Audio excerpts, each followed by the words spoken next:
समाजले महिलालाई माया त गर्छ, तर तब मात्रै जब उनी दुखी हुन्छन्, जबसम्म एक महिला रोइरहेकी हुन्छन्।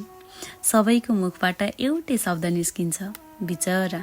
जब उनी चुप लागेर बस्छिन् उनलाई संस्कारी भनिन्छ, अनि जब उनी आफ्ना सपनालाई त्याग्छिन् तब उनलाई असल महिला भनिन्छ। तर जब उनी आफ्नो लागि उभिन्छन् अचानक त्यही महिला नै समस्या बन्न पुग्छिन्।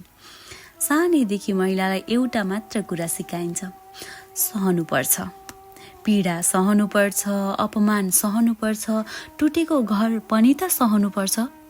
किनकि समाजलाई लाग्छ महिलाको शक्ति भनेको उसको मौनता हो। तर एउटा शक्तिशाली कुरा तब हुन्छ जब उनले त्यो मौनतालाई तोड्छिन् र भन्छन्, अब पुग्यो। त्यो दिन उनी बिचरा हुन छोडेर आफ्नो जीवन आफै बनाउन सुरु गर्छिन्। र त्यही दिनदेखि दयाको ठाउँमा डाहा आउन थाल्छ। कसैको अहङ्कारमा चोट लाग्छ। जबसम्म उनी दुखी थिइन् सबैले दया देखाए, सबैले भने, ओहो कति महान महिला, यति दुःख हुँदा हुँदै पनि सहेर बसेकी छिन्, म त तपाईँलाई मान्छु। तर जब उनी आफ्नै खुट्टामा उभिन थाल्छिन् सबैले उनलाई निरन्तर तल झार्नको लागि प्रयास गरिरहन्छन्।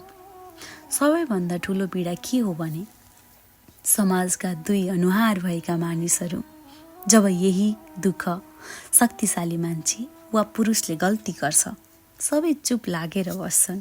तर जब एउटी महिला आफ्नो जीवन बनाउन खोज्छिन् अचानक सबै न्यायाधीश बन्न थाल्छन्।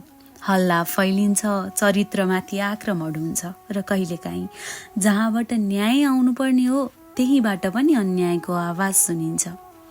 अरूको छोरीको चरित्रमाथि हिलो उछाल्नेहरू कति सजिलो है, तर यो किन बिर्सिन्छन्? आफ्नो पनि त छोरी चेलीहरू छन्। भोलि यही अन्याय तपाईँको घरमा पुग्यो भने कि तपाईँ पनि यही भन्नुहुन्छ, सहनुपर्छ। किन महिलाको स्वतन्त्रता समाजलाई यति खतरनाक लाग्छ? जब एउटा पुरुष आफ्नो लतले घर बिगार्छ समाज चुप लागेर बस्छ। तर त्यो सबै बिर्सिएर जब महिलाले शान्त भएर सङ्घर्ष गरिरहेकी हुन्छन् उनलाई किन यति प्रश्न?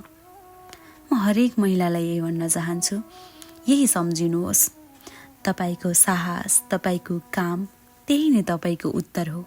र तपाईँको सफलता भनेको हरेक झुटलाई दिने सबैभन्दा ठुलो जवाफ हो।